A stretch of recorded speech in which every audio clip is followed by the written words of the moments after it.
Imagine a throne room so vast it stretches for nearly a mile, with pillars of black stone reaching a ceiling so high that clouds actually form up there. This is the heart of the Valkyrie Empire, the greatest power the galaxy had ever seen, ruled by Emperor Malthius, the 1009th. He sat on a throne made from the bones of a literal space whale, a creature of legend, and for 300 years he'd been adding species to his collection, 62 of them to be exact. Most didn't come quietly. He didn't care. And today, his top military commander stood before him, ready to report on their next potential target. 12 admirals, the most powerful military leaders in the galaxy, stood at attention.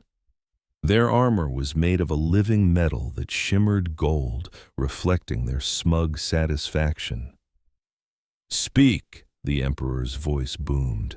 Grand Admiral Zorth, a warrior so old his face was a roadmap of scars from 100 battles, stepped forward. "My Emperor," he rumbled, "our scouts have finished surveying the Orion Spur. We've located 17 worlds prime for colonization, overflowing with resources." The Emperor gave a slow, deliberate nod. The Orion Spur was out in the galactic boonies, far from the center of Valkyrie power, but the Empire was always hungry. "And the locals?" Malthius asked, his tone bored. "Are there any species actually worth our time?" Zorth paused for just a split second, but it was enough for the other admirals to exchange quick, knowing glances. "There is one, my Emperor. They call themselves humans. They've settled about 30 star systems in the area." 30 systems, the Emperor said flatly. "That's it? A tiny little patch of space for a tiny little species?" "Yes, my Emperor. They've only had interstellar travel for about 300 years. They're practically infants." Malthius waved a dismissive hand. "Then they'll be easy to roll over. Add them to the annexation list. We'll give them the gift of Valkyrie civilization, whether they want it or not." A wave of practiced laughter rolled through the admirals, the kind of laugh you use to suck up to your boss. But Zorth wasn't laughing. His face was granite. "My Emperor, there's a complication." The laughter died instantly. Malthius leaned forward, his 4 eyes narrowing to slits. "Explain." Zorth activated a small device, and a hologram of a document, covered in the script of 100 alien languages, shimmered to life in the middle of the room. "This is a formal declaration from the Galactic Council," Zorth explained. "It was put out 200 years ago, but it's still active. It's about the humans and their territory." The Emperor just stared. The Galactic Council was a joke, a powerless group of diplomats useful for trade deals and nothing more. The Valkyrie Empire put up with them, but never listened to them. "What does it say?" Malthius demanded. Zorth took a deep breath. "It designates all Terran space as a restricted zone. Any ship entering their territory without permission will be considered hostile. And then it says, entry without consent guarantees death. This is not a threat. This is not a warning. This is physics." For a solid minute, you could have heard a pin drop. Then the Emperor started to chuckle, a low, ugly sound that grew into a booming laugh echoing off the stone pillars. "Physics," he howled. "They're threatening the Valkyrie Empire with a science lesson?" The other admirals, relieved, joined in, the room filling with their arrogant amusement. Only Zorth stood silent, his expression grim. "My Emperor," he said once the noise died down, "I have to advise we proceed with caution. The Council doesn't issue warnings like this for no reason. In the 12,000 years of our empire, they've only done it 3 times, and each time the species they warned us about turned out to be dangerous." "Dangerous?" Another admiral, Korth, scoffed. He was younger, hungrier. "These humans have 30 systems. We have 400,000. They've been flying between stars for 300 years. We've been conquering the galaxy for 12 millennia. What could a bunch of primitives possibly do to us? Several other admirals nodded. It was simple math. But Zorth wasn't done. There are stories. My Emperor, there are rumors, whispers in the neutral zones about ships that fly into human space and just disappear. Whole fleets that vanish without a single distress call. 200 years ago, the Korvax Hive sent 3,000 warships to take Earth. Not a single one came back. The Korvax don't even exist anymore. The Korvax were bugs, Korth sneered. Mindless insects. They probably flew straight into a star. More laughter. But the Emperor wasn't laughing now. He stared at Zorth, his expression unreadable. You sound afraid, Grand Admiral, Maltheus said, his voice dangerously soft. In his empire, fear was a death sentence. Zorth stood ramrod straight. I'm cautious, my Emperor. There's a big difference. The Korvax were not weak. They were one of the most aggressive species we've ever seen. They had conquered dozens of worlds before they ran into the humans, and they were wiped out, completely. We don't know how. We don't know why. We just know they're gone. The Emperor thought about that for a long moment, then a cruel smile spread across his face. Your caution is noted, Grand Admiral. But the Valkyrie Empire does not run from baby species with big ideas. We do not listen to warnings. We are the masters of this galaxy, and it's time we reminded everyone of that fact.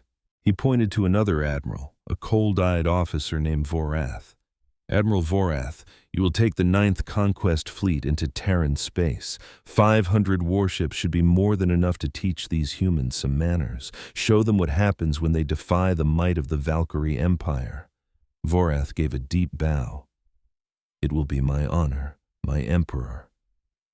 And Vorath, Maltheus added, bring me their leaders, in chains. I want to look these humans in the eye when they beg for mercy.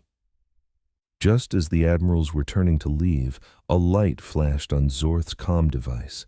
He glanced at it, his brow furrowing. My Emperor, we have an incoming transmission. It's from Terran space. The room fell silent again. Maltheus raised a pale blue eyebrow. They're calling us? How bold. Put it on screen. The hologram projector flickered and a new figure appeared. It was a human woman. By Valkyrie standards, she was tiny, maybe 6 feet tall. She wore a simple black uniform with no medals or rank, but her eyes were calm, steady, and completely unafraid as she surveyed the massive throne room. My name is Elena Torres, she said, her voice clear and strong. I'm a diplomatic representative for the Terran Confederacy. I'm calling because our sensors picked up your fleet gathering near our border. Admiral Korth let out a loud snort. Their sensors? Impossible. Our stealth tech is the best in the galaxy. Elena actually smiled a little. Yes, we know all about it. We've been studying your technology for some time. We detected your fleet 3 days ago. We know its exact size, what ships it's made of, and where you're planning to send it. The admirals started looking at each other nervously. No one had ever detected a Valkyrie fleet in stealth mode. It was their trump card. Elena went on, her tone still perfectly calm. I'm not here to negotiate, and I'm not here to make threats. I'm here to give you information so you can make an intelligent decision. How very generous, Maltheus sneered, his voice dripping with sarcasm. 200 years ago, Elena said, ignoring him, the Korvax Hive sent 3,000 ships into our territory. They did not return. 150 years ago, the 7th Dominion sent 1,200 ships. They did not return. 80 years ago, the merchant princes of Kalos sent 500 ships. They did not return. She paused, letting the words hang in the air. Every single time we warned them. Every single time they refused to listen. So we are warning you now. Turn your fleet around. Do not enter Terran space. If you cross our border with hostile intent, every last one of you will die. This isn't a threat. It isn't propaganda. It's just a fact. Malthus shot up from his throne, all four of his eyes burning with rage. You dare threaten the Valkyrie Empire? You dare speak to me like that? We have conquered 400 species. We have ruled this galaxy for 12,000 years.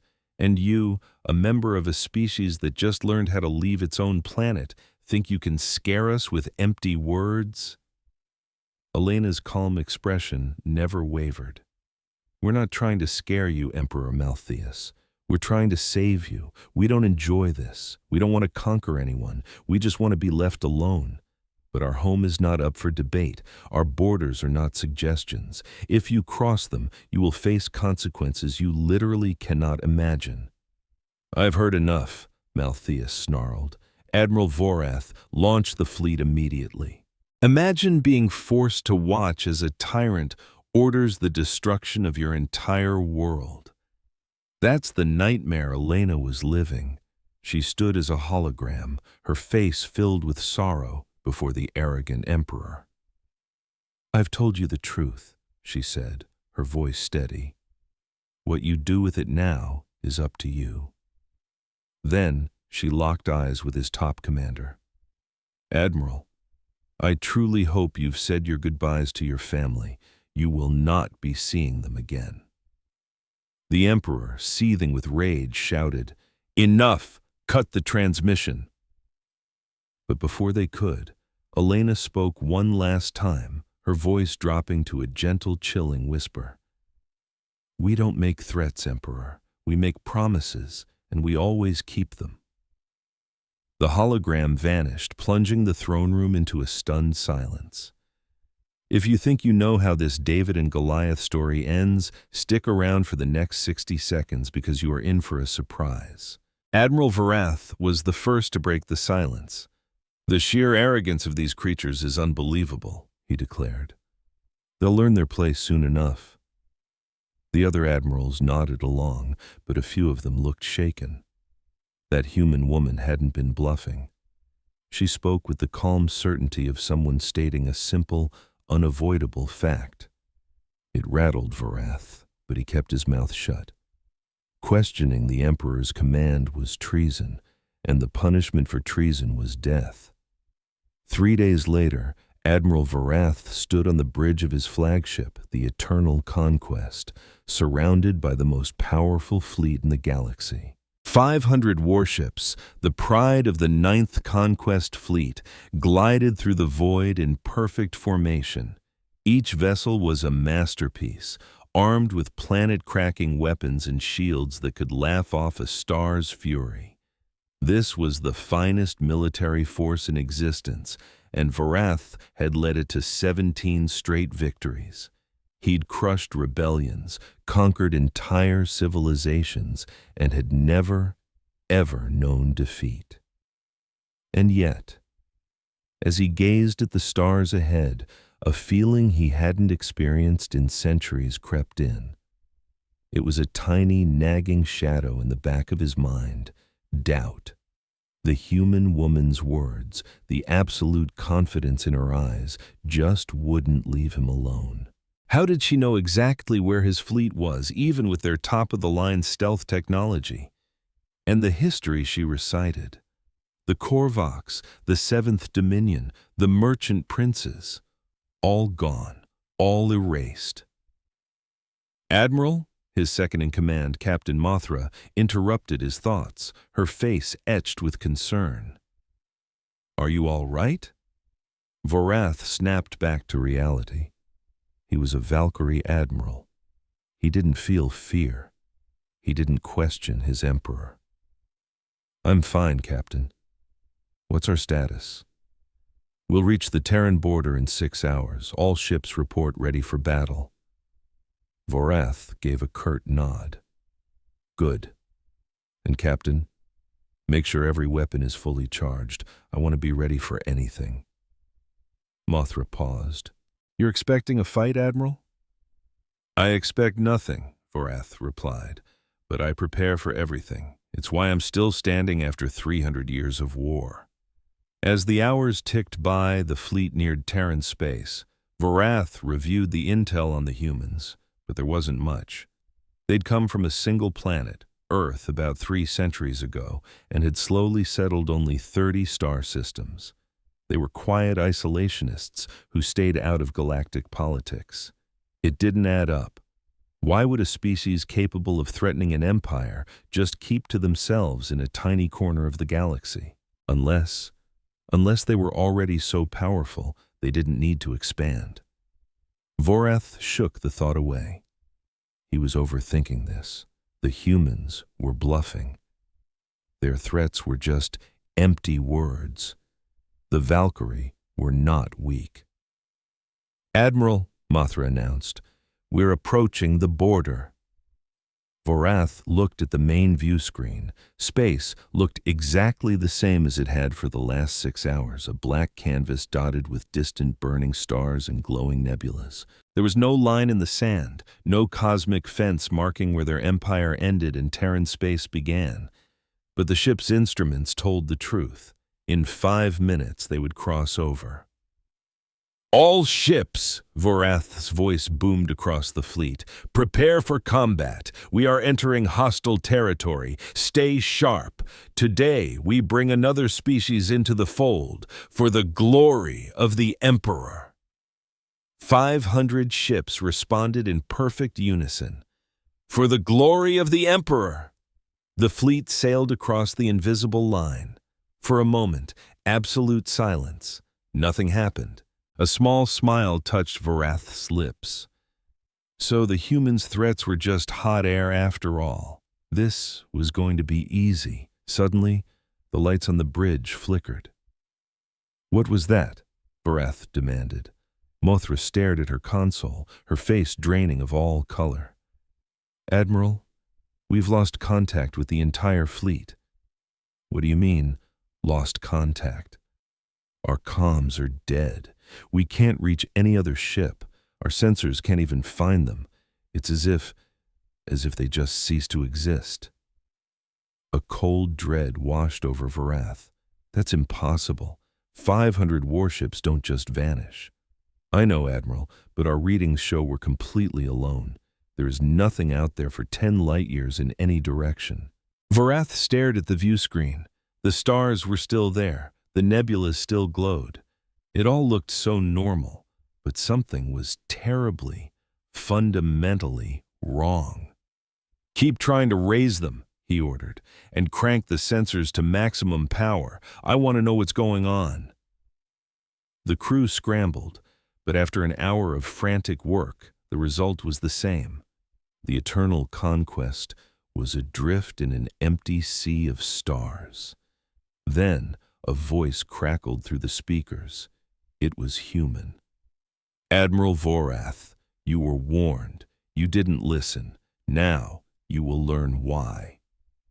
The calm, almost mournful tone sent a shockwave of pure fear through every warrior on the bridge. Vorath forced himself to stand tall. "Who are you? What have you done with my fleet?" "Your fleet is safe," the voice replied. "For now. We simply moved them so we could have a private chat. You're the commander. You're the one who needs to understand." "Understand what?"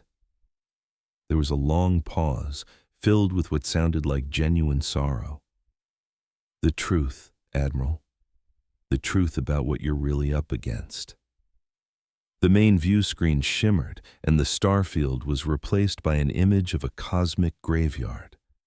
It was a field of shattered ships, twisted metal, and frozen bodies drifting in the endless night. "This is what's left of the Korvax Hive fleet," the voice explained. 3,000 ships gone in under an hour. We warned them, just like we warned you. The image shifted to a different debris field, different ships. The 7th Dominion, 1,200 warships. They didn't listen either. Another image. The Merchant Princes, 500 ships. They thought they could talk their way out of it after they'd already invaded. They were wrong. Vorath's heart hammered against his ribs. His hands were trembling. "Why are you showing me this?" he whispered. "Because you still have a choice, Admiral. We haven't harmed your fleet. We haven't touched your crews. We just separated you so you could think clearly, away from the pressure of your Emperor's foolish pride." The screen went black, and the stars returned. "Turn back," the voice urged. "Take your fleet and go home. Tell your Emperor what you saw. Tell him the warnings are real and that Terran space is off limits. If you do this, you and every soul under your command will live." Vorath closed his eyes. He saw his family in his mind, his children, his grandchildren. He thought of his 300 years of service, of all the victories he'd won for the Empire. Then he saw the images of those destroyed fleets, of millions of lives extinguished in a flash. He opened his eyes. He had made his decision. "No," he said, his voice now rock solid. "I am a Valkyrie Admiral. I don't run. You may have crushed others, but you've never faced the Valkyrie Empire. We will not be intimidated." A long, heavy silence followed. Then the voice spoke one last time. "Very well, Admiral. We are truly sorry it has come to this, but you have made your choice, and choices have consequences." The line went dead, leaving the bridge in an eerie silence. Somewhere in the darkness, something was now moving toward them. For long minutes, Admiral Vorath stood frozen on the silent bridge. The human's final words echoed in the void. "Admiral," Captain Mothra finally said, her voice unsteady, "our sensors, they're back online. We're detecting the rest of the fleet." Vorath whipped around. "Where are they?" "Sir, they're everywhere, scattered across a 2 light-hour wide patch of space. It's like something just tossed them like stones across a pond." "Damage reports?" Vorath asked, dreading the answer.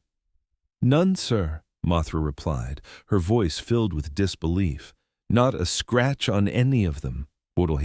Every single ship reported back, fully functional.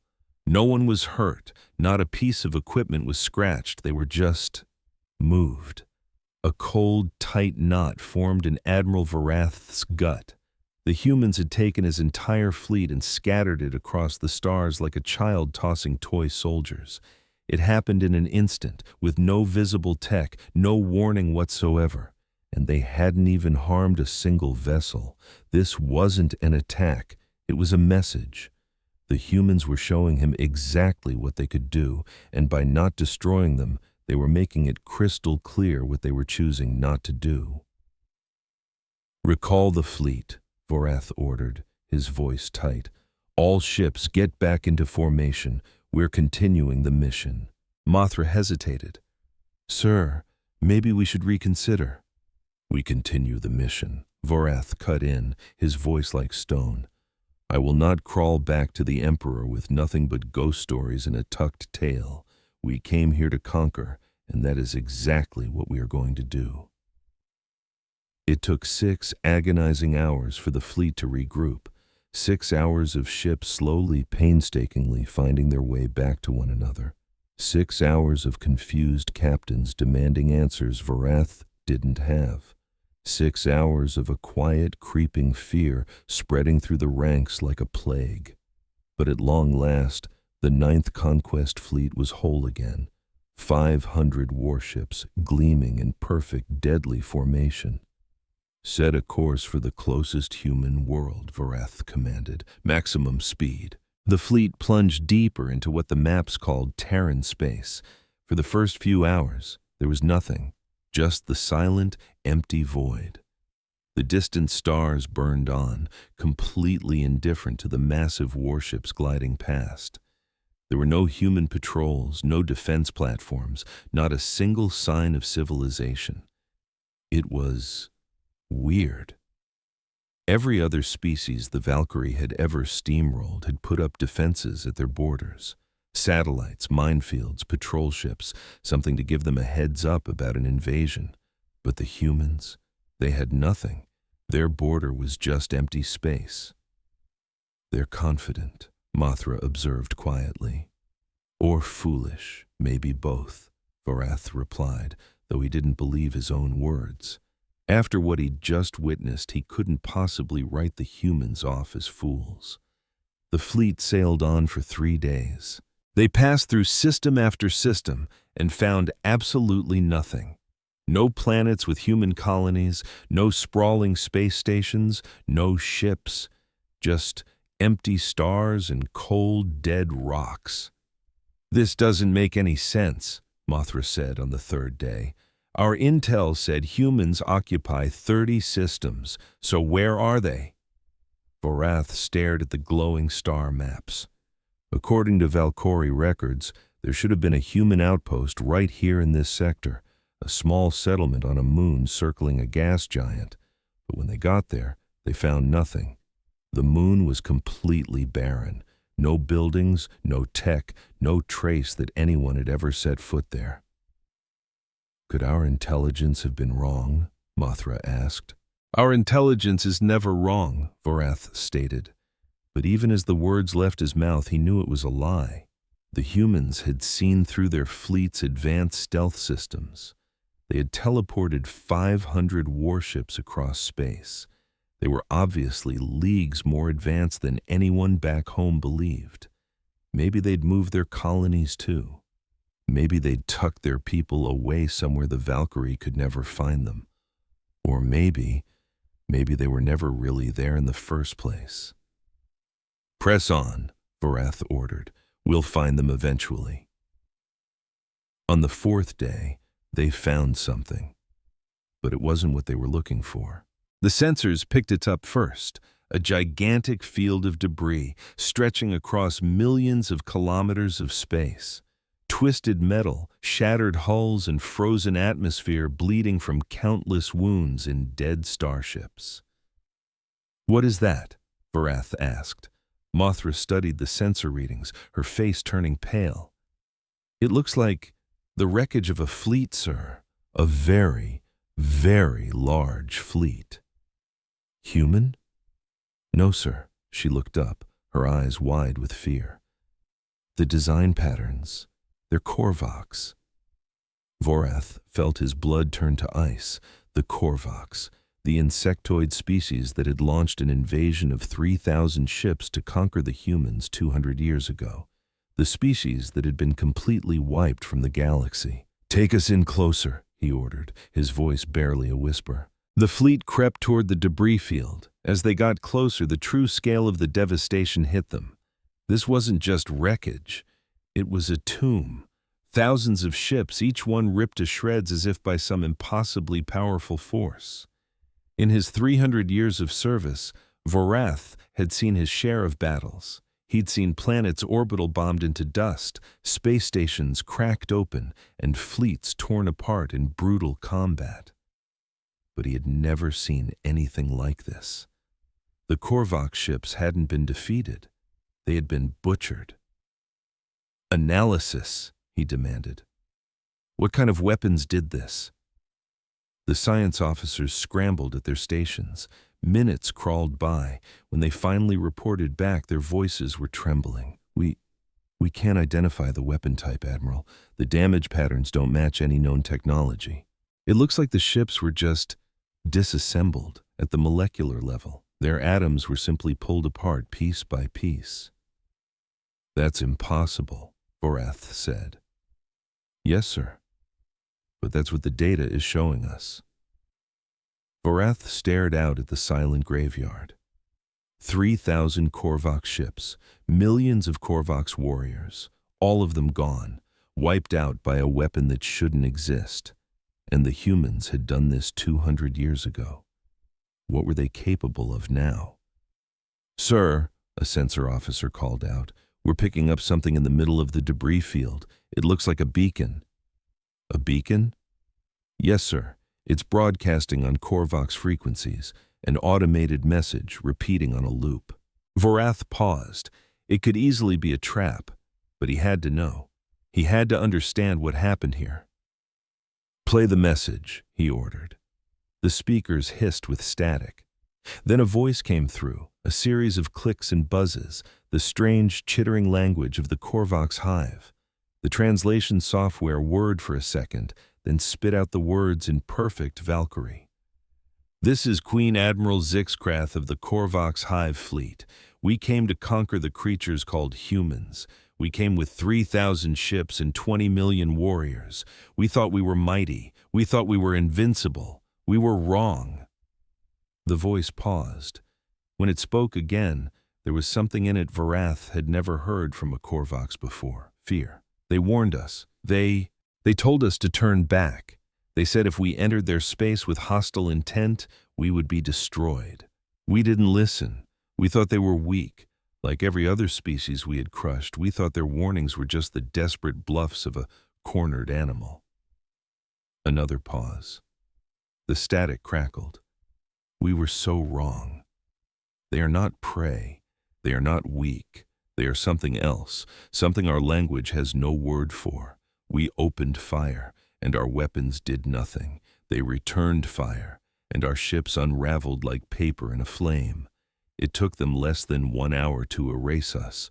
20 million warriors, 3,000 ships, gone."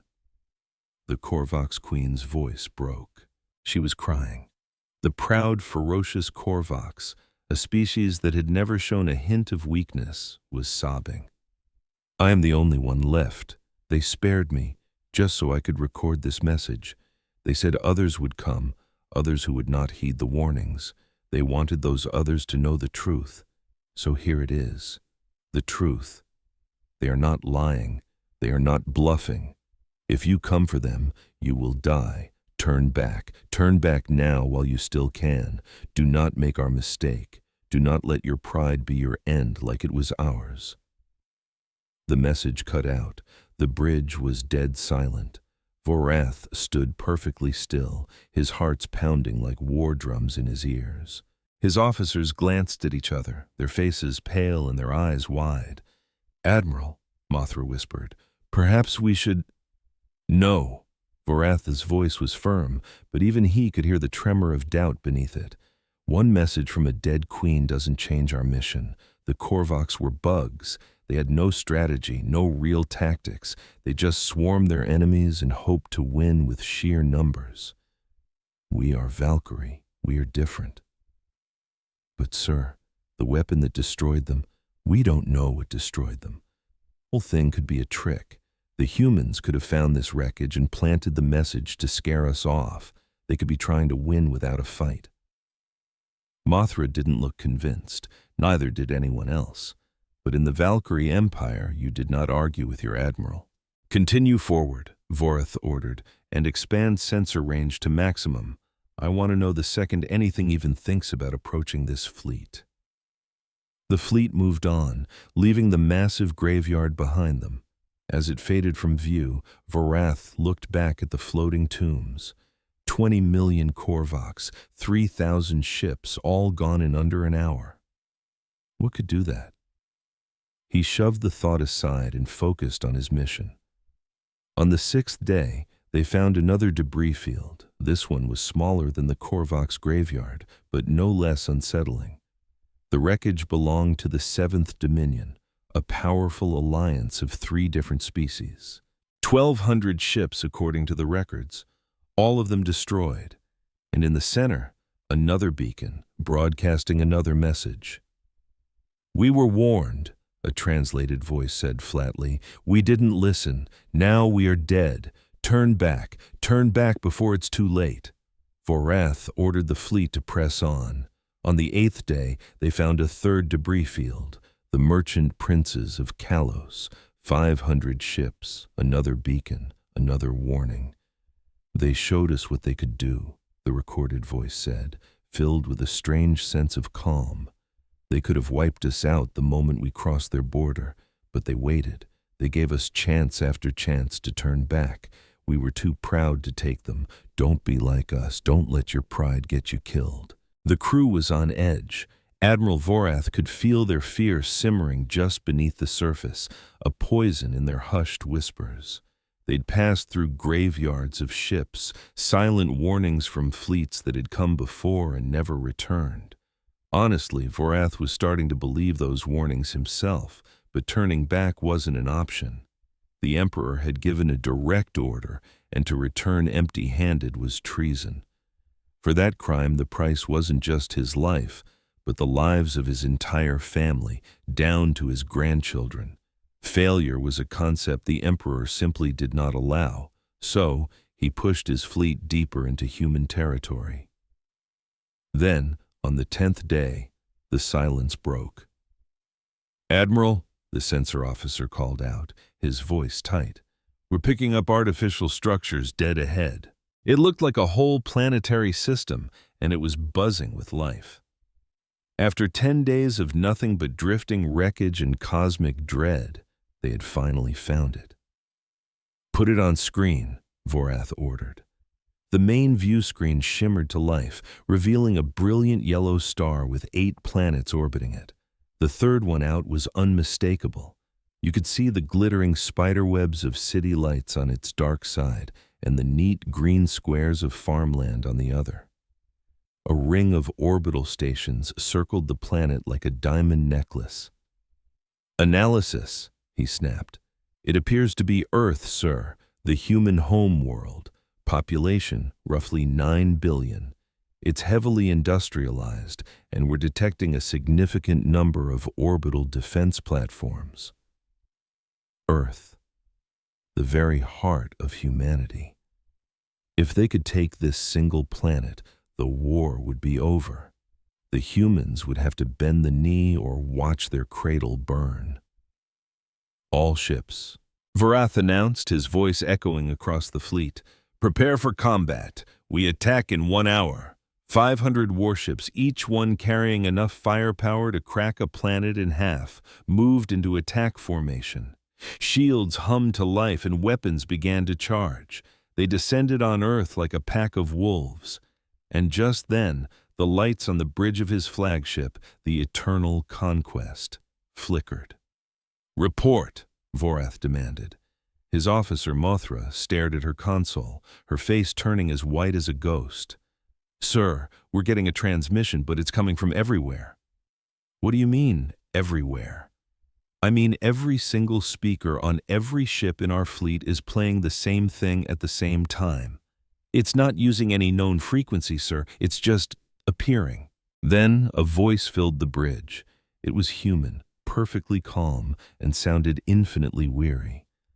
"Admiral Vorath, you've traveled a long way. You've seen the ghosts of those who came before you.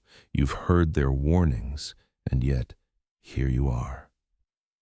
Vorath straightened his back, speaking to the empty air as if to defy the invisible speaker. "I am an admiral of the Valkyrie Empire. I don't run from shadows and bedtime stories." "We know," the voice replied gently. "We've been watching you since the moment you crossed our border. We've been waiting, hoping you would be wiser than the others and turn back." "I'm not here for wisdom," Vorath sneered. "I'm here for conquest." "Yes," the voice sighed. "We know that too. Admiral, please, look at your sensors." Vorath glanced at the sensor display. At first, nothing seemed out of place. Then the screen refreshed, and his blood ran cold. Ships, hundreds of them, materializing out of thin air, completely surrounding his fleet. They were small, barely registering on the sensors, but they were absolutely everywhere. Where did they come from?" Mothra stammered. "They were always here," the calm voice explained. "We've been with you every step of the way, watching, waiting, giving you every possible chance to go home." Vorath couldn't take his eyes off the screen. The human ships had just appeared. His stealth technology, the best in the entire galaxy, had been completely useless. "You have 40 ships," Vorath said, fighting to keep his voice from shaking. "We have 500. Your tricks are impressive, but numbers still matter." The voice sounded almost sad. "Admiral, we could have destroyed your fleet at any point in the last 10 days. We chose not to. We wanted you to see the consequences. We wanted you to understand exactly what you were walking into." I understand that you're good at hiding, Vorath shot back, but you've never faced the might of the Valkyrie Empire. No, the voice agreed. We haven't, but it doesn't make a difference. You see, Admiral, we don't fight battles, we don't wage wars, we simply protect our home, and we protect it, absolutely. Then, the tiny human ships began to move. They flowed around the massive Valkyrie warships like a river flowing around stones, silent, graceful, and impossibly fast. You have one last chance, the voice said. Turn around, go home, tell your emperor that this part of space is off limits. Do this and you will live. Refuse and you will join the others. There will be no glorious battle. There will be no honor. There will only be a quick, complete, and total end. Vorath thought of his family. He thought of the shattered fleets he'd passed on the way here, and he thought of his emperor, sitting on a throne made of bones, waiting for news of another victory. And he made his choice. All ships, he commanded, open fire. 500 warships unleashed hell. Beams of plasma, waves of nuclear missiles, and swarms of projectiles lit up the void, enough destructive force to shatter a dozen worlds. It was a man-made sun, brighter than any star, all of it streaked toward the tiny human vessels. And then the impossible happened. The weapons just passed right through them. Every single beam, every missile, every shell, they all went straight through the human ships as if they were nothing more than holograms, ghosts made of light and shadow. "What is happening?" Mothra screamed. "Why aren't we hitting them?" The voice returned, full of sorrow. "We tried to warn you, Admiral. None of you ever listen." The human ships began to glow. It started as a soft, gentle light, but it grew brighter and brighter until it was impossible to look at. Terran Doctrine 7, the voice stated. Any act of aggression within our sovereign space is met with an absolute response. There are no negotiations. There is no mercy. This isn't cruelty, Admiral. This is survival. The light peaked, and in that instant, 200 Valkyrie warships simply ceased to exist. There was no explosion, no fireball, no debris. One moment, they were there, tons of metal and crew, solid and real. The next, they were just gone. Their very matter had been converted into energy and scattered across the cosmos. Vorath watched in pure horror as nearly half his fleet vanished in the time it takes to blink. What did you do?" he whispered. "We defended ourselves," the voice replied. "As we always have, and as we always will. Your weapons can't touch us, Admiral, but ours can unmake you. This isn't a fair fight, because there are no fair fights when your home is on the line." Vorath looked at what was left of his grand fleet. 300 ships where 500 had been moments before. 300 ships facing an enemy they couldn't hit, couldn't hurt, and couldn't possibly understand. "All ships," he said, his voice a hollow, defeated shell. "Retreat, maximum speed. Get us out of here." The broken remains of the 9th Conquest Fleet turned and ran.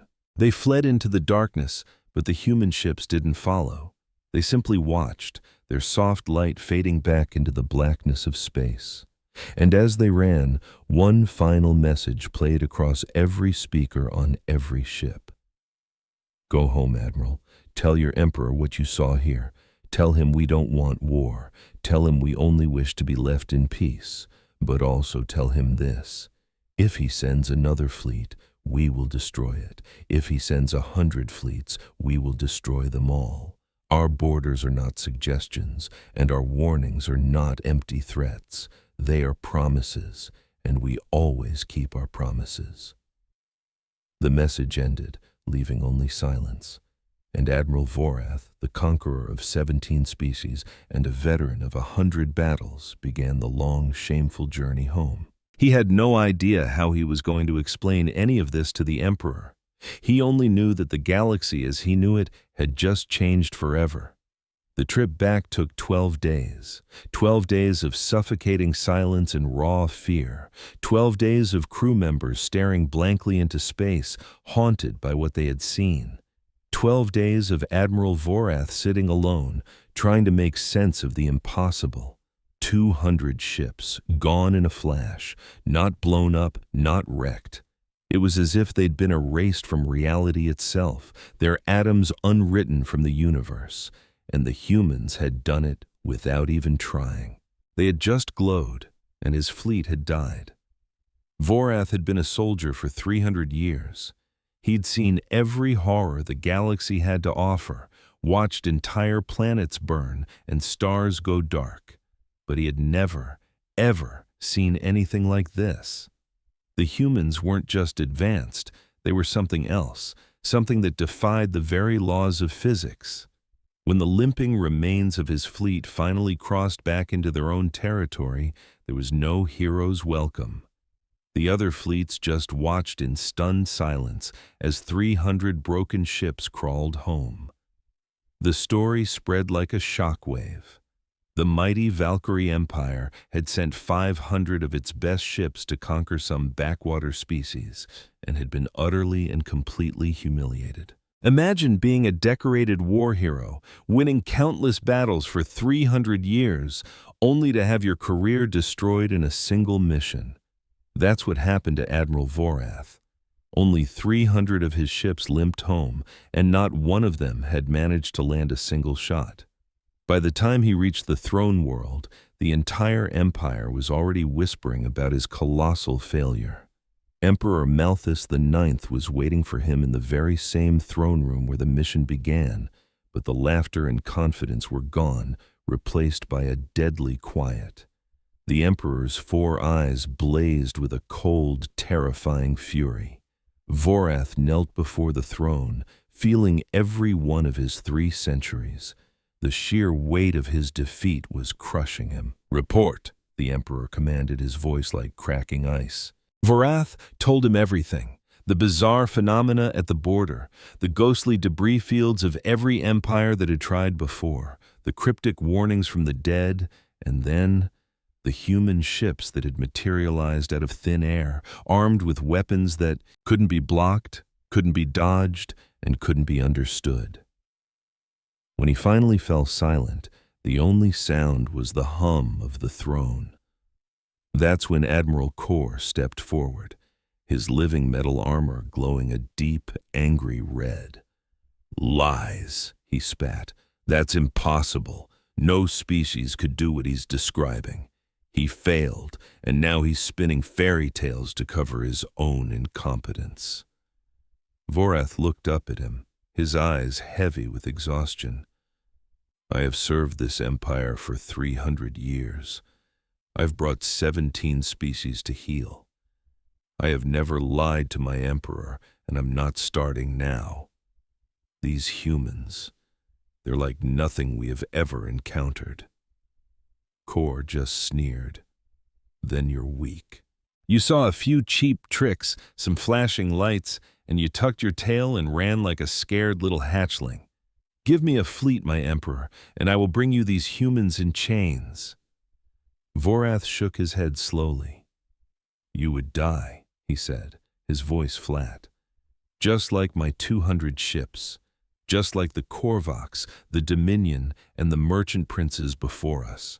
The humans don't fight wars. They don't take prisoners. They simply erase anyone who crosses into their space with hostile intentions. They've done it before, and they will do it again." "Enough!" The Emperor's voice sliced through the tension like a plasma blade. He rose from his throne, descending the steps with the slow, deliberate grace of a predator stalking its prey. "You lost 200 ships," Malthus said, his voice deceptively calm. 200 of my best warships vanished without a trace. And you want me to believe this was done by a species that's been flying between stars for a mere 3 centuries? I believe it because I saw it with my own eyes, my Emperor. And yet, you bring no proof, no battle recordings, no sensor logs, not a shred of evidence. Vorath lowered his head in shame. The recordings were corrupted. All our data was wiped clean. It's as if the humans didn't want us to have any proof of what they're capable of." "How very convenient," Malthus purred, circling Vorath now, examining him like an insect in a jar. The other admirals held their breath, watching in absolute silence. "I sent you to conquer a species the galaxy whispers about, a species they call dangerous." The Emperor continued, "I gave you 500 ships, more than enough to smash any fledgling race into dust, and you crawl back to me with ghost stories of impossible weapons and invincible enemies. You come back with nothing but excuses." "They are not excuses, my Emperor. They are the truth." Malthus let out a short, harsh laugh that held no warmth. "The truth? The truth is that the vile Kori Empire has never known defeat. The truth is that we have conquered 400 species and have ruled this galaxy for 12,000 years. The truth is that we do not lose to children playing with firecrackers." He stopped directly in front of Vorath, leaning in until their faces were just inches apart. "The truth, Admiral, is that you have failed me, and failure always has a price." Vorath looked straight into the Emperor's 4 burning eyes. The fear he had felt in Terran space was gone. Here, facing his ruler's wrath, he felt only a profound weariness. "Do what you must, my Emperor. I have told you the truth. What you choose to do with it is up to you." For a tense moment, Malthus just stared, searching for any sign of deception. Finally, he straightened up and turned away. "You will not be executed," he declared. "Not yet. Your record of service is long and until now, spotless. But you are relieved of your command. You will spend the rest of your days in a meditation cloister, reflecting on your failure." Vorath bowed his head. "As you command, my Emperor." As for the humans, Malthus sank back onto his throne. "They have made a catastrophic mistake. They have humiliated the Valkyrie Empire. They have slaughtered our warriors. They have shown the galaxy that we can bleed." His 4 eyes glittered with a cold, hard light. "This insult cannot be allowed to stand. Admiral Korath, you will assemble the Grand Armada. 2,000 ships, the largest fleet our empire has ever marshaled. You will jump into Terran space, and you will not return until every last human is either dead or in chains." Korath bowed so low his helmet almost touched the floor, his armor shifting to a brilliant, triumphant gold. "It will be my honor, my Emperor." Vorath closed his eyes. He desperately wanted to scream, to warn them they were marching 2,000 ships straight into a meat grinder. But he knew it was useless. The Emperor's mind was made up. To protest now would mean his immediate execution. So he stood in silence, a witness to the moment the Valkyrie Empire signed its own death warrant. It took 3 months to gather the Grand Armada, 2,000 warships pulled from every corner of the empire. There were dreadnoughts the size of small moons, carriers teeming with thousands of fighters, and endless ranks of destroyers, cruisers, and battleships. It was the mightiest fleet in the history of the galaxy. Nothing like it had ever been assembled. Standing on the bridge of his flagship, the Eternal Glory, Admiral Korath allowed himself a grim smile. This was it. The moment his entire career had been leading to, a chance to become a living legend. "All ships," he broadcast across the fleet-wide channel, his voice booming with confidence. "Today, we embark on the greatest conquest in our history. We go to crush an upstart enemy that dared to challenge the might of the Valkyrie Empire. We go to avenge our fallen comrades. We go to prove to the galaxy that no one defies us and lives." 2,000 ships roared back as one. "For the Emperor! For the Empire!" And with that, the Grand Armada plunged into Terran space. Unlike Vorath, Korath didn't bother with caution. No scouts, no probes, no concern for strange phenomena. He just slammed the throttle to maximum, utterly convinced that nothing could possibly stand in his way. For the first 2 days, there was nothing, just the silent, empty void. No sign of the humans or their ghost technology. "You see," Kor said to his bridge officers with a smirk, "Vorath was a coward. He was spooked by his own shadow. There's nothing out here." Then, on the 3rd day, they found the graveyards. Korath stared at the wreckage of the Korvac fleet, a field of shattered hulls stretching for millions of kilometers. 3,000 warships ripped to shreds and scattered like dust.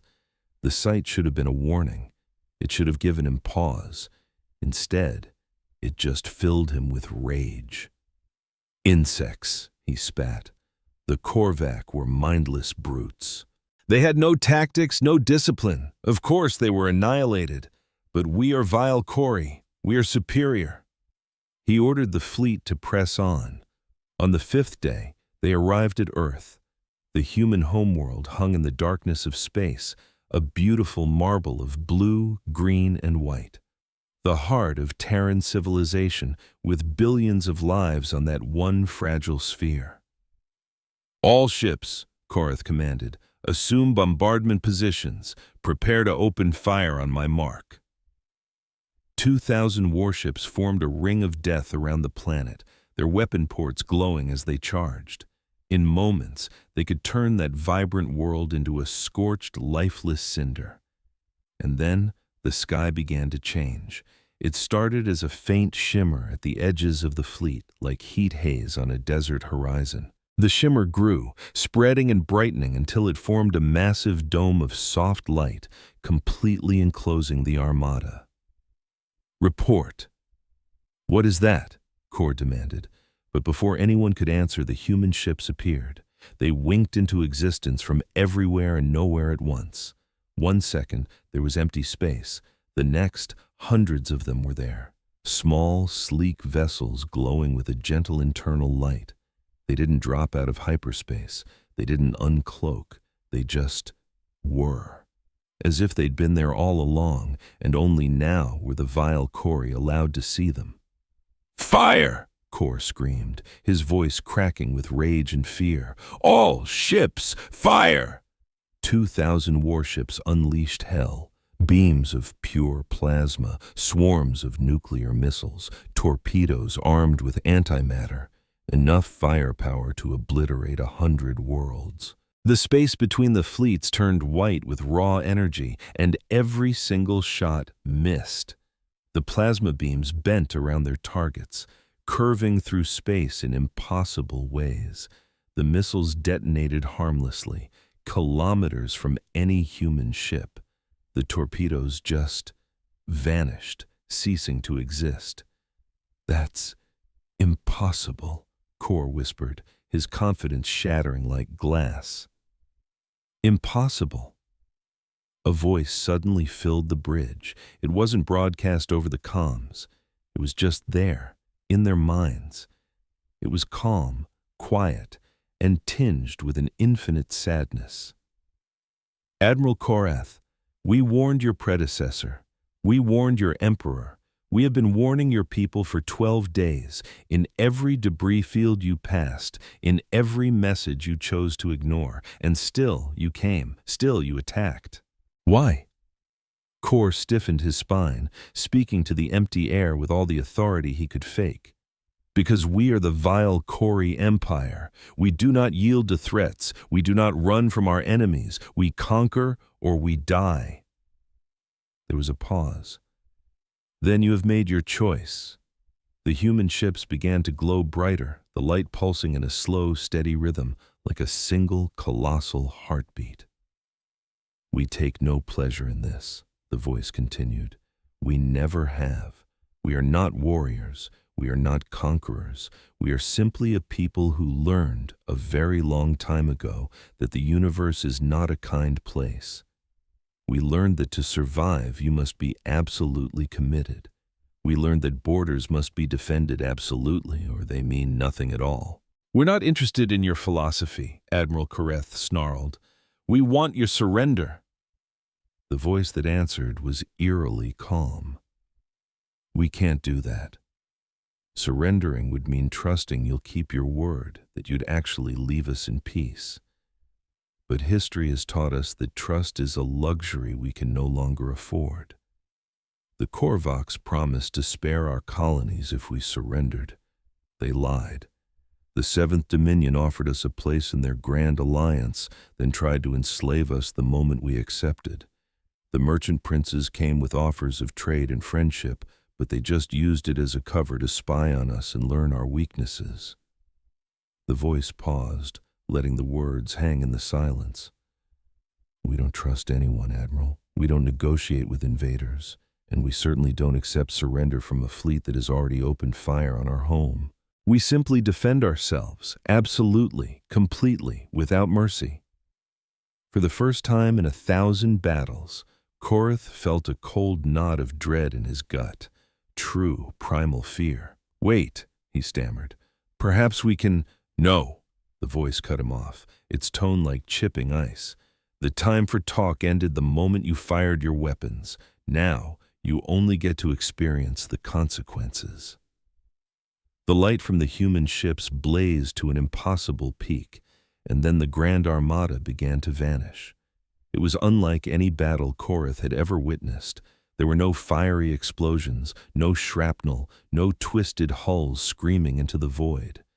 Instead, ships just stopped existing. 1 second they were there, solid, real, crewed with living beings. The next they were gone, their very matter converted into a silent flash of pure energy. 100 ships, then 200, then 300. Korath stared in absolute horror as his mighty fleet dissolved like sugar in water. He could hear the panicked screams echoing across the comm channels, captains begging for orders, crews praying to silent gods, warriors dying without a clue what was killing them. 500 ships gone, 600, 700. "Stop!" Korath screamed into his comms. "Stop! We surrender! We surrender!" The calm voice returned. "We do not accept surrender from invaders. Your fleet fired on our world. Your emperor ignored every single warning we sent. Your species has proven it cannot be trusted to respect our borders. There is only one way to guarantee our safety." 1,000 ships. 1,100, 1,200. The lights on the bridge of the eternal glory started to flicker. Korath felt a bizarre tingling, as if his body was being unraveled, atom by atom. "Please," he whispered. "We are sorry," the voice replied, and it sounded utterly genuine.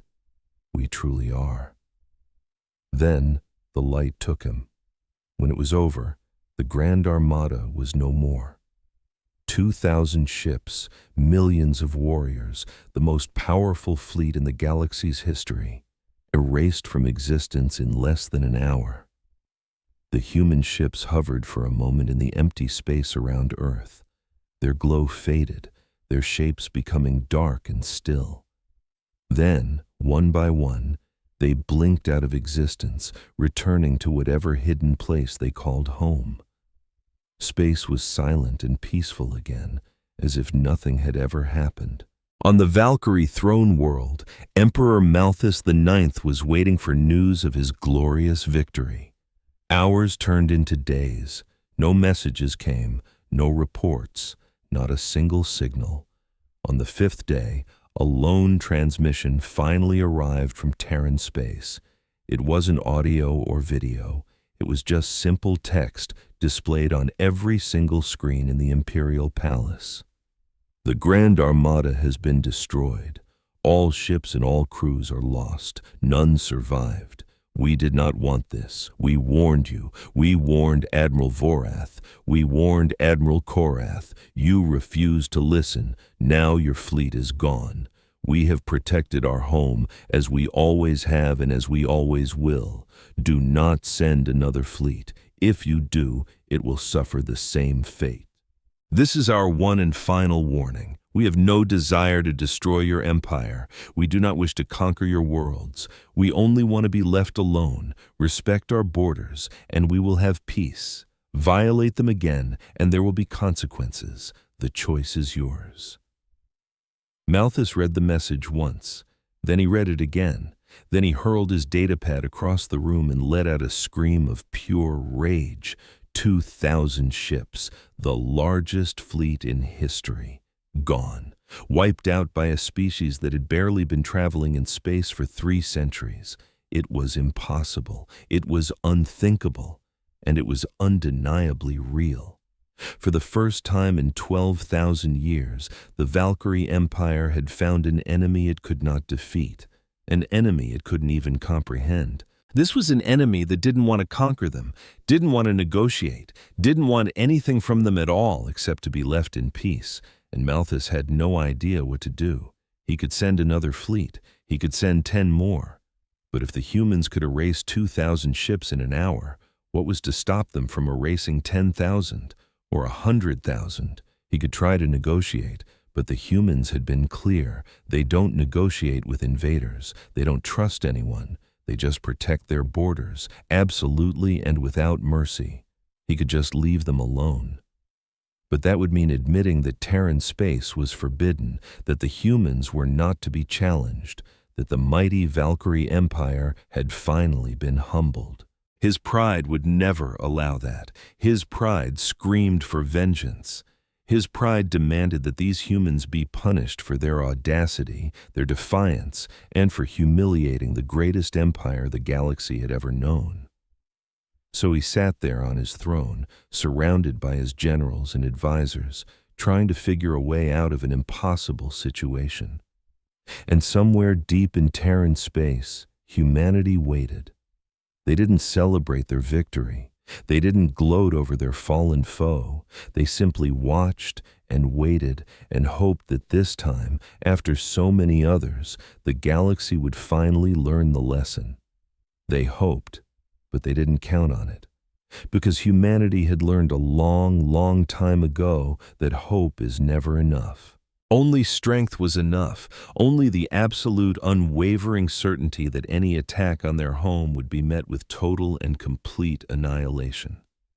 They had spent 300 years of fear and grim determination building that certainty. They had sacrificed everything to get it, their innocence, their trust, their belief in the basic decency of other species. And they would never, ever give it up. Not for pride, not for peace, not for anything. Because in the cold, hard math of the universe, survival was the only variable that mattered, and humanity fully intended to survive. The weeks following the annihilation of the Grand Armada were the darkest in the history of the Valkyrie Empire. News of the staggering defeat spread through the galaxy like a wildfire. Species that had lived under the thumb of Valkyrie rule for centuries began whispering in the shadows. Rebellions flared up on a dozen different worlds. Trade partners suddenly found excuses to renegotiate their deals. The empire that had looked invincible for 12,000 years suddenly seemed fragile. Emperor Malthus IX barely slept. He spent his days in the throne room, getting one bleak report after another about uprisings and betrayals, issuing orders that sounded more desperate by the hour. His 4 eyes, once blazing with power and confidence, were now hollow and haunted. His admirals were useless. They just argued endlessly, pointing fingers at each other for the disaster, and suggesting plans that ranged from the foolish to the outright insane. Some wanted to send an even bigger fleet. Others wanted to use their planet-killer weapons to attack Earth from a safe distance. A few even dared to suggest surrender, though they only whispered it when the Emperor was out of earshot. Former Admiral Vorath watched the chaos unfold from his private quarters. He'd been stripped of his command, but not his access to information. He saw the reports, he heard the arguments, and he understood the fear that was slowly rotting the Empire from the inside out. And he knew, with chilling certainty, that none of their plans would work. The humans had proven they could destroy any fleet the Valkyrie sent. They had proven that distance was no defense. Their technology let them appear anywhere, anytime, without warning. They had proven that conventional weapons, shields, armor, and stealth were all completely useless against them. The only real option was peace. But Malthus was far too proud to ever accept that. On the 42nd day after the Grand Armada was lost, something happened that no one could have ever predicted. Vorath was in his quarters, reading yet another report about a rebellion in the outer territories, when the air right in front of him began to shimmer, like heat rising off hot pavement. And then a figure materialized out of thin air. It was a human. She was small, barely reaching Vorath's shoulder. Her skin was a deep brown, and her hair was cut short and streaked with gray. She wore a simple black uniform, with no medals, no insignia, no sign of rank at all. Her eyes were calm and steady, showing no fear, no aggression, no emotion whatsoever. Vorath leaped to his feet, his hand instinctively going for a weapon that wasn't there anymore. "How did you get in here?" he demanded. "The same way we do everything," the woman replied, her voice soft, almost gentle. "We just do it." She glanced around his quarters with a flicker of curiosity. "You must be Admiral Vorath, the one who returned, the one who tried to warn them." "I'm not an admiral anymore. I was stripped of my rank." "Yes," she said, "because you told the truth, and the truth wasn't what your emperor wanted to hear." She walked over to a chair and sat down, uninvited. "My name is Miracle Cole. I am an executive of the Terran Confederacy." "An executive?" Vorath remained standing, tense and on high alert. "What is that?" "It's a title we give to those who carry out the final decisions of our government," she explained calmly. "We don't negotiate. We don't make threats. We simply explain the consequences of certain choices, and then we make sure those consequences happen. You're here to explain consequences. I'm here to offer your species one final chance." Vorath just stared at her. The idea that this small, unassuming woman could just appear in the very heart of the Valkyrie Empire, inside one of the most heavily guarded buildings in the galaxy, was completely impossible. And yet, there she was. "How did you do it?" he asked, his voice barely a whisper. "How did you get past our security? How did you just appear from nothing?" "Well," she said with a slight smile, "our technology is a little different than yours." Mira's voice was gentle. "We don't travel through space. We fold it. We don't hide from your sensors. We exist outside of them. These aren't secrets.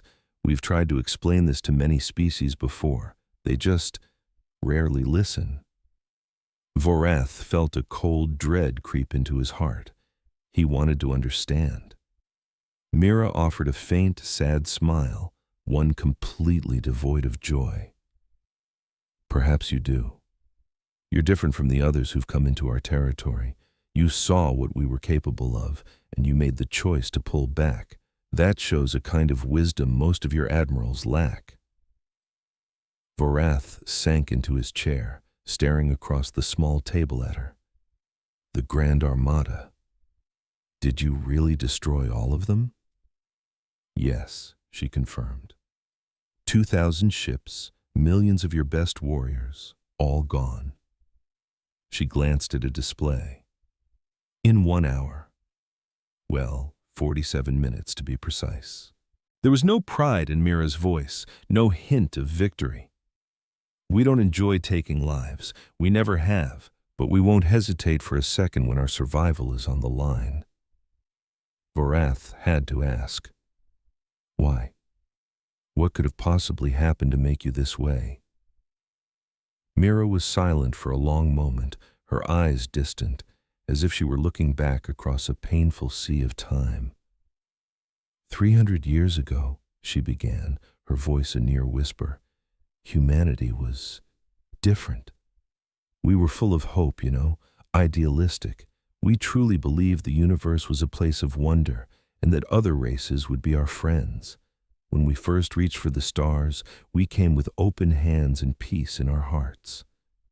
She paused, a shadow crossing her face. "The first species we met were the Korvoks. Do you have any idea what they did when they found us?" He shook his head. "No, they attacked us without any warning. They vaporized our first colony ship, 10,000 people, including the children who were supposed to build a new life on a new world. We tried to surrender. They didn't accept it. They just kept on killing. It took us 12 years to build weapons that could finally stop them. By that time, we'd lost 2 million people." Vorath was speechless. He knew the Korvoks were an aggressive species, but he never knew the story of their first contact with humanity. "After the Korvoks, we tried again," Mira continued. "We met the Seventh Dominion, and they offered us an alliance. We foolishly accepted. They used our trust to map out our weaknesses, and then they betrayed us. It took us 8 long years to defeat them, another 1,000,000 dead." Mira's voice never wavered, never broke. But Vorath could see the universe of pain swimming in her eyes. The merchant princes, the silver concordat, the hegemony of stars. It was the same story, species after species. They all saw us as weak. They saw our home as just another prize to be claimed. They saw our people as a resource to be used up. Vorath finished her thought, his voice quiet. "And so, you stopped trusting anyone." "We stopped trusting," she confirmed. "We stopped hoping. We stopped believing that anyone out there would ever just leave us in peace. We learned the hard way that the universe isn't kind, and that kindness isn't a virtue. It's a liability. We realized the only way to truly survive was to make ourselves so dangerous that no one would ever dare to attack us again." "Your technology," he breathed, "your weapons, you built them all for defense."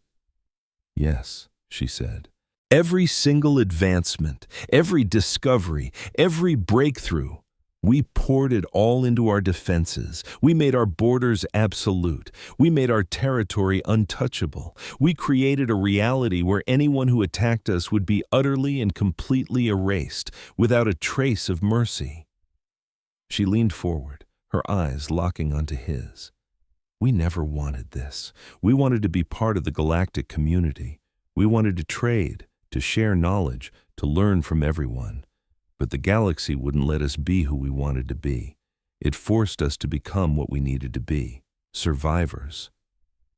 Vorath considered everything she had told him. It all made a terrible, chilling kind of sense. The humans weren't monsters. They weren't conquerors. They were simply survivors, forged in the fires of betrayal and war for centuries, until they became something hard, cold, and utterly unbreakable.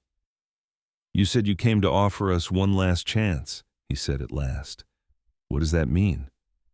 "I came to speak to your emperor, to explain to him exactly what I've explained to you, to give him the same choice we gave Admiral Korath before he made the fatal mistake of firing on our world." "Korath was given a choice?" Vorath asked, surprised. "Everyone is given a choice. We don't want to destroy anyone. We just want to be left alone. But your emperor has to understand. If he sends another fleet, we won't just destroy that fleet. We will destroy his ability to ever build another one." A shiver went down Vorath's spine. "What are you saying?" "Your empire has been humiliated. The species you've conquered are already starting to rise up. Your military just lost 2,000 of its best ships and the millions of soldiers who crewed them. You are weaker now than you have been in centuries." She paused, letting the words sink in. "If your emperor accepts peace, a true peace, with a formal treaty acknowledging our sovereignty, we will take no further action. Your empire will survive. It will have its challenges, but it will endure. But if he refuses, then we will make sure the Volcori Empire can never threaten us or anyone else ever again. We won't conquer you. We won't enslave you. We will simply remove your ability to wage war. Every military base, every weapons factory, every single warship gone. Varath stared at her horrified. That's impossible. We have installations spread across half the galaxy, millions of facilities, billions of soldiers. We are aware, Mira replied. You can't possibly destroy all of that. We can. Mira's voice was flat, certain, completely without doubt. We've been studying your empire since the moment your first fleet crossed our border. We know where every base is. We know where every ship is docked. We know the location of every weapons factory, every training academy, every last fuel depot. We've had months to prepare. She stood up from the table. I'm going to speak to your emperor now. I'm going to give him the same choice I've given you. I'm going to offer him peace, real peace, with only one condition. That he respects our borders. If he's smart, he'll accept. She added, her voice chillingly calm. And if he's not, then you should probably say goodbye to your military, because by this time tomorrow, it will no longer exist. She turned and walked toward the door. Wait, Varath called out, standing up. Let me come with you. Let me talk to the Emperor first. Maybe I can make him listen. Mira looked at him for a long, calculating moment. Then she gave a slow nod. Very well. Perhaps he'll trust your words more than mine. Lead the way. The throne room was eerily quiet when they arrived. The admirals were all off in their chambers, arguing over failed strategies. The guards had been dismissed for the night. Only the Emperor was there, sitting alone on his massive throne, staring into space. He looked up as Varath entered, and his 4 eyes went wide with shock. Varath? What are you doing here? You know you're not permitted in the throne room. My Emperor, I bring a message of the utmost urgency. We have a visitor. That's when Emperor Malthus saw Mira for the first time. His face contorted in pure rage. A human? Here? In my palace? He shot to his feet. Guards! Guards! Your guards can't hear you, Mira said calmly. They're sleeping. They'll wake up in about an hour, completely unharmed, with no memory of this. We didn't come here to hurt anyone. We came to talk. Malthus glared at her, his voice dripping with venom. Talk? You destroyed 2,000 of my best ships and you want to talk? Yes, she said simply, because we don't want to destroy anything else. The Emperor let out a bitter, harsh laugh. What more could you possibly destroy? You've already taken everything from me. No, Mira corrected him gently. We've taken your fleets. Your empire remains. Your worlds remain. Your people remain. But all of that could change. Malthus stared.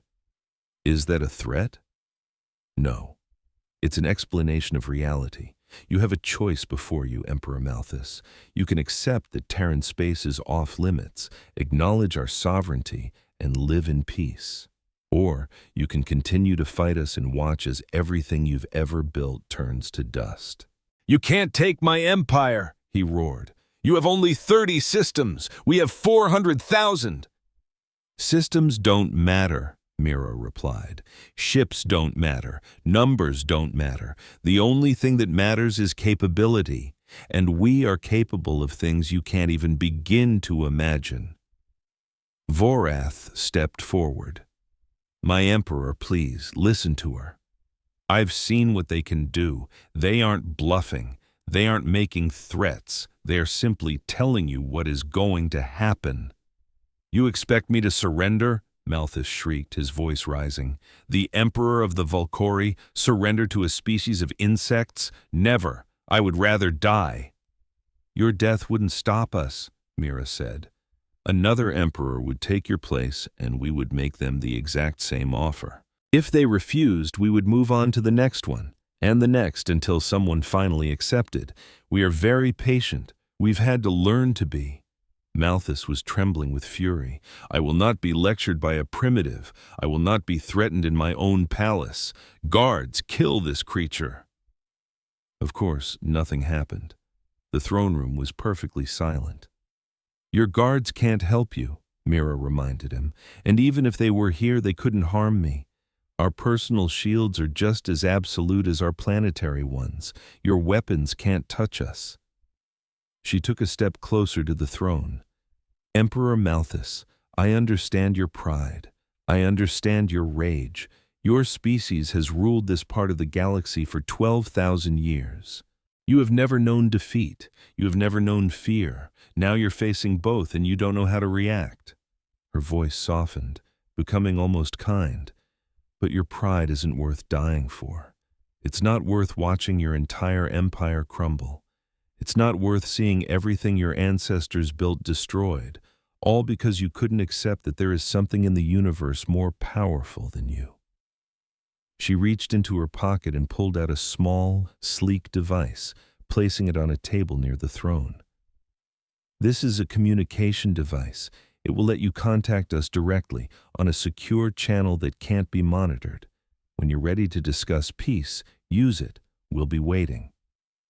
With that, she turned to leave. Hold on, Malthus said, his booming voice suddenly hesitant. If I say no, what exactly are you planning to do? Mira paused at the door, but didn't bother turning around. We will materialize above every single military base in your empire, all at once, every shipyard, every weapons plant, every training academy, and we will erase them all in 60 minutes.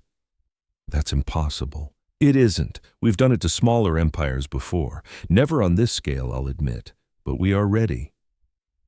How many ships would that even take? We have enough. Malthus was quiet for a very long time. When he finally spoke, his voice was a mere whisper, smaller than Vorath had ever heard it. Just how many ships do you have? At last Mira turned to face him. Her face was a perfect mask. Emperor Malthus, you command 400,000 ships across 30 systems. For 300 years we've been preparing for war. We have been building, innovating, and advancing.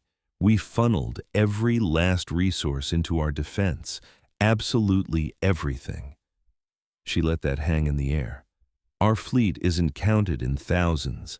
It's not even counted in hundreds of thousands. We never told a soul the real size of our military because we never wanted anyone to know. We wanted to look small, weak, like an easy target.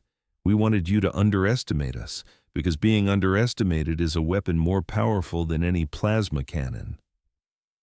Her eyes locked onto his, and for the first time, Vorath saw a fire ignite in their depths. But I will tell you this, Emperor. If every ship in your vast empire attacked us at the same time, you wouldn't even scratch our paint. Your entire military might is nothing to us. It's a fly to be swatted, a minor problem to be solved and then forgotten. She strode towards the exit. Use the communicator. Call us when you're ready to talk about a peaceful resolution. You have 24 hours. She reached the doorway and stopped. And Emperor, choose carefully. The future of your civilization is riding on it. She stepped through the portal and was gone, leaving Vorath and the Emperor alone in the cavernous, silent throne room. For what felt like an eternity, nobody moved. Then, Malthus slowly picked up the communication device and just stared at it. His 4 eyes were filled with an emotion Vorath had never seen in them before, pure fear. My Emperor, Vorath said softly. What are you going to do? Malthus didn't reply. He just kept looking at the device in his hands as if it held the answers to questions he was terrified to even ask. And there, in the crushing silence of the throne room, the fate of the entire Valkyrie Empire hung by a thread. Emperor Malthus IX didn't get a wink of sleep that night. He sat by himself in his private chambers, clutching the communicator the human woman had left, replaying everything she had said. His pride screamed at him to fight.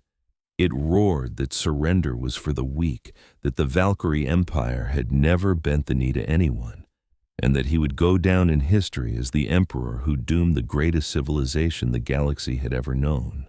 But there was another voice, too, a quieter one he hadn't listened to in centuries. It was the voice of reason. 2,000 of his best ships gone in under an hour. The humans had wiped them out without breaking a sweat, without a single casualty, as if it were a casual exercise. And then they offered peace.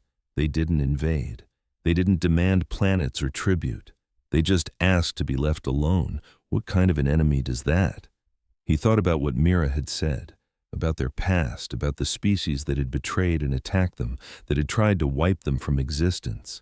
He thought about how they had reacted not with a thirst for revenge, but with a total, unyielding focus on defense. They had no desire to rule the galaxy. They didn't care about power or glory. All they wanted was to survive. In a bizarre way, Malthus got it. The Valkyrie had forged their own empire the very same way. Millennia ago, they were the ones being attacked by stronger races. They had clawed and fought for their survival, becoming ruthless because that was the only way to stay alive. The humans were just doing the same thing. They were just terrifyingly better at it. As the first rays of dawn streamed through his window, Malthus came to a decision. He would not accept their offer of peace. It wasn't logical. He knew the human woman had been crystal clear about the consequences, but logic has never been the driving force for emperors. Pride is. Legacy is. The desperate need to be remembered as strong, as unconquerable. If he accepted peace, the history books would paint him as the emperor who caved to a lesser species, the one who bowed his head when he should have raised his sword. His ancestors would look down on him from the great beyond and see a coward. He couldn't live with that. So when the deadline came and went, when the one day the humans had granted him expired, he did nothing. He didn't touch the communicator. He made no move towards peace. He just waited, clinging to a sliver of hope that the humans were bluffing, that their threats were just words, that somehow this would all just blow over. The response came exactly 1 hour after the deadline passed. It began in the outer territories. A military station on the fringe of Valkyrie space just went dark. All communications were severed. Every sensor stopped transmitting. When they sent scout ships to see what happened, they found nothing. The base wasn't destroyed. There was no debris field, no wreckage, no sign of a battle. The entire installation was simply gone. The ground where it once stood was perfectly smooth and untouched, as if nothing had ever been built there in the first place. Then the reports came flooding in from all across the empire. Shipyards blinking out of existence, weapons factories vanishing into thin air, training academies gone without a trace. One by one, every piece of the Valkyrie military machine was being systematically erased from reality. The admirals were in a full-blown panic. They issued frantic orders for ships to intercept the enemy, to fight, to do something. But there was nothing to fight. The human ships never showed up on any sensors. They didn't decloak or drop out of hyperspace.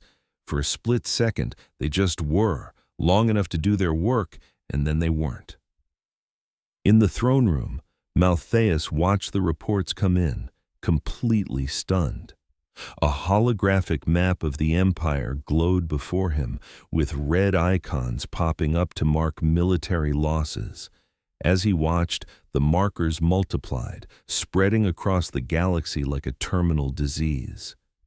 "My emperor," Admiral Zorith pleaded, the old veteran who had warned him against this war from the start. "We have to surrender. We must contact them now and accept whatever terms they offer."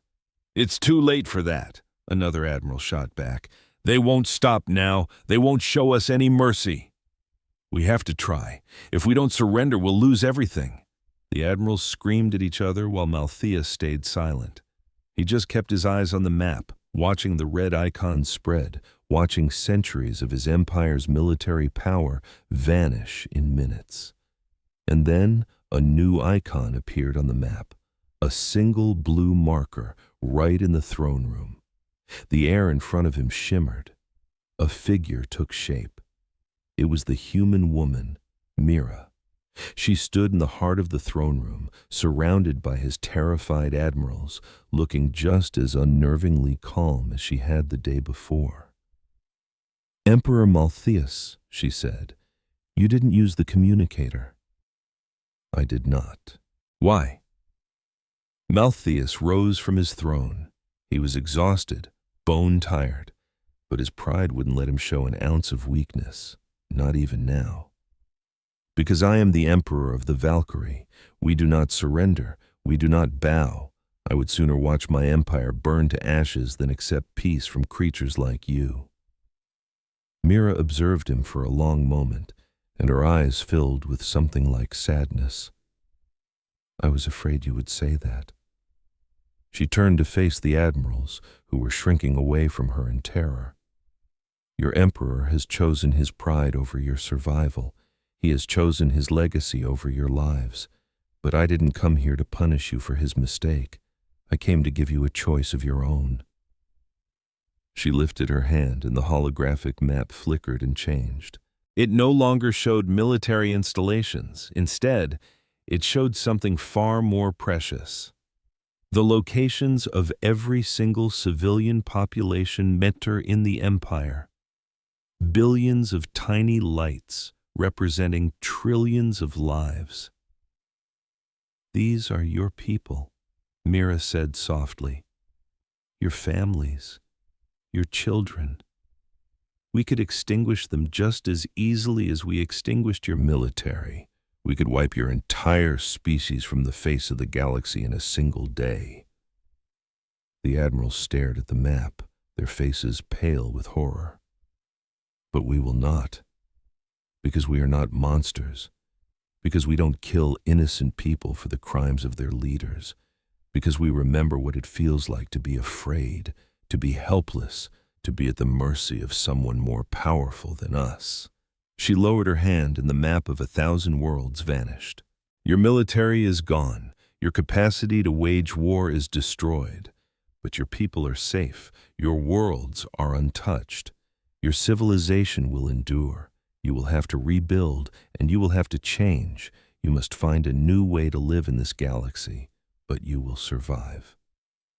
She turned her gaze back to Malthius. "This isn't what we wanted. We never wanted to shatter your military. We never wanted to humiliate your empire. All we ever wanted was to be left alone. But you wouldn't allow that. None of you ever do." She began to walk toward the throne, and Malthius found himself instinctively taking a step back. For the first time in his long life, he was truly afraid of something smaller than himself. "I have a message for you, Emperor, and for everyone else who is watching. Because I know this is being recorded. I know this will be broadcast across the galaxy, and that species everywhere will see what happened here today." She stopped at the foot of the throne and looked up at him.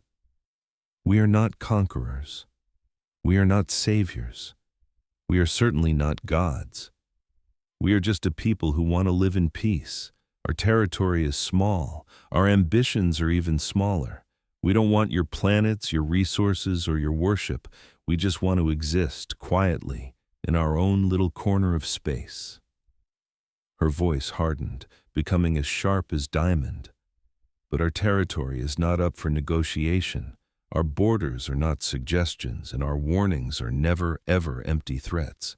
Any species crossing into our space looking for a fight will be wiped out, completely, without pity, and with no exceptions." Her gaze swept across the room, her voice reaching every admiral. "We've dismantled fleets before. We've toppled empires before. It brings us no joy. We gain nothing from it, except knowing our people will live to see another generation in peace. But we will never, ever stop. We will never flinch. We will never show a moment of weakness." She met the eyes of each military leader. "Go back to your homes. Put your lives back together. Raise your families. Find a purpose that doesn't involve conquering others. This galaxy is enormous, with more than enough room for all of us, including you. But leave us be. Stay outside our borders, and you will never have a reason to fear us." She strode towards the exit, then paused at the doorway. And for all you other species out there watching this broadcast, the ones who've been curious about humans, who've heard the whispers and tall tales, the ones thinking of testing our resolve, let the Valkyrie be your lesson. Let the Korvax in the Seventh Dominion and all the others who came before be your teachers. The warnings we give are real. The consequences for ignoring them are absolute. Leave us alone. She faced the Emperor one last time. Goodbye, Emperor Malthus.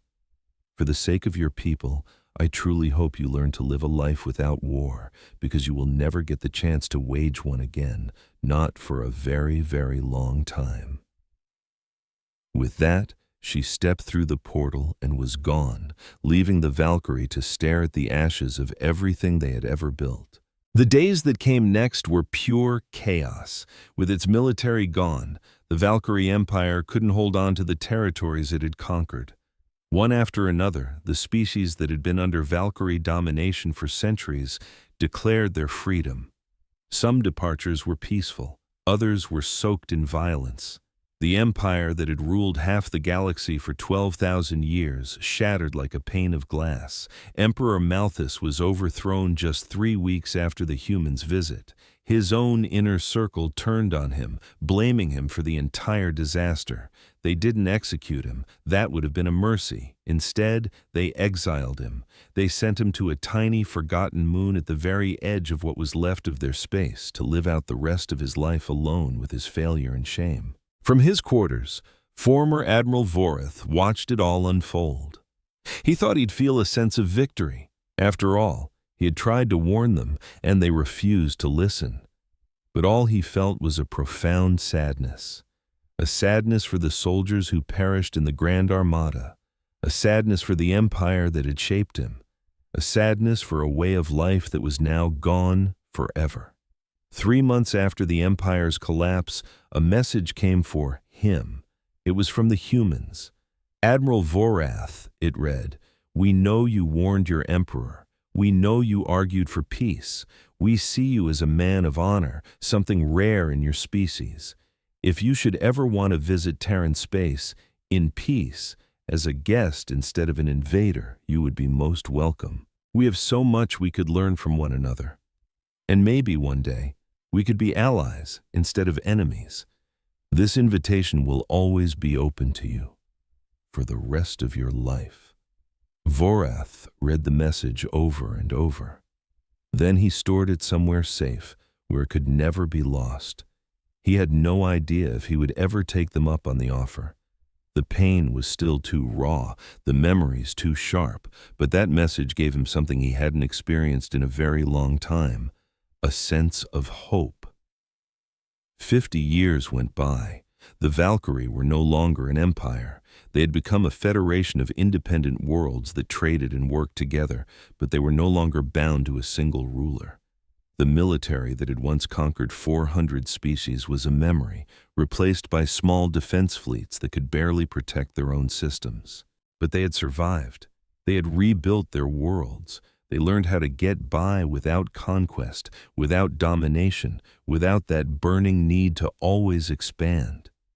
It wasn't simple. They faced years of struggle, years of tough changes, and years of figuring out a whole new way to exist. But they did it. And through it all, the humans stayed within their 30 systems, quiet and walled off, just as they had always been. The Galactic Council officially updated its star charts. Terran space was now flagged with a straightforward warning: restricted zone, entry forbidden without explicit permission. From time to time, younger species just venturing into the galaxy would ask about that marking. What was Terran space? Who were these humans? Why couldn't anyone go there? And the older races would tell them the stories.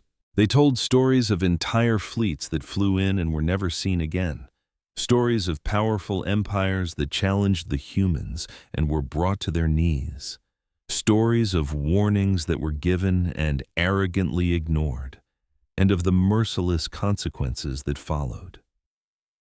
"Are they evil?" the young ones would ask. "Are they monsters?" "No," the elders would always answer, "they aren't evil, and they're not monsters. They are just a people who learned the hard way that the universe rarely rewards kindness. They are a people who built a wall around their home and decided to defend that wall with absolute finality. But why? Why do they keep to themselves? Why won't they join the galactic community? Because they tried that already a long time ago. They offered friendship, and in return, they were betrayed. They offered peace, and in return, they were attacked. They learned that trust was a luxury they simply couldn't afford.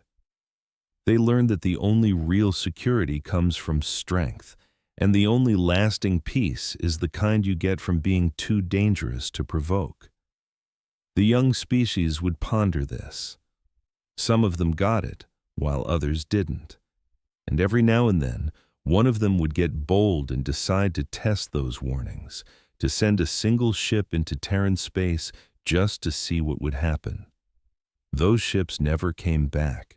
Deep within their territory, humanity kept watch. They observed the galaxy, monitoring the movements of fleets and empires, chronicling the rise and fall of civilizations. They never interfered, they never chose sides, they just watched, and they kept their defenses sharp. New technologies were constantly being developed, integrated, and perfected. New ships were built, rigorously tested, and quietly deployed. The very fleet that had erased the Grand Armada only grew larger, stronger, and more advanced. Not because the humans craved war, but because they understood that war was always a possibility. 300 years of peace had passed since the Valkyrie incident. 300 years without a single major assault on their space. The warnings had been effective. The galaxy had learned its lesson. But the humans never let their guard down. They remembered the Korvax, who had attacked them out of the blue. They remembered the Seventh Dominion, who had shattered their trust. They remembered every single species that had forced them to fight, forced them to kill, and forced them to become what they now were. They remembered, and they prepared, because the universe wasn't a kind place. It didn't care about hope or trust or good intentions. The universe only respected strength, and humanity was determined to be strong forever. In a small house on a quiet street on Earth, an old woman sat near a window watching the day end. Her name was Mira Cole, and she was once an executive of the Terran Confederacy. She was the one who had delivered those warnings to emperors and admirals. She had watched empires crumble because they were too proud to listen. Now, she was retired. Her work was finished. Her battles were won. She lived her days in tranquility, reading books, tending to her garden, and watching the sky blush with orange and pink as the sun dipped below the mountains. A small child, her great-granddaughter, came and sat with her. "Grandma Mira," the little girl said, "tell me a story." Mira smiled warmly. "What kind of story would you like? Tell me about the Valkyrie, about the war." Mira gazed at the sunset for a long moment before turning to the child. "There was no war," she said softly. "Wars have battles, and winners and losers. What happened with the Valkyrie wasn't a war, it was a lesson." "What kind of lesson?" "It was a lesson about arrogance, about the importance of actually listening. It was about what happens when a people refuse to believe that they aren't the most powerful thing in the universe." The child thought about that. Were we the most powerful? No.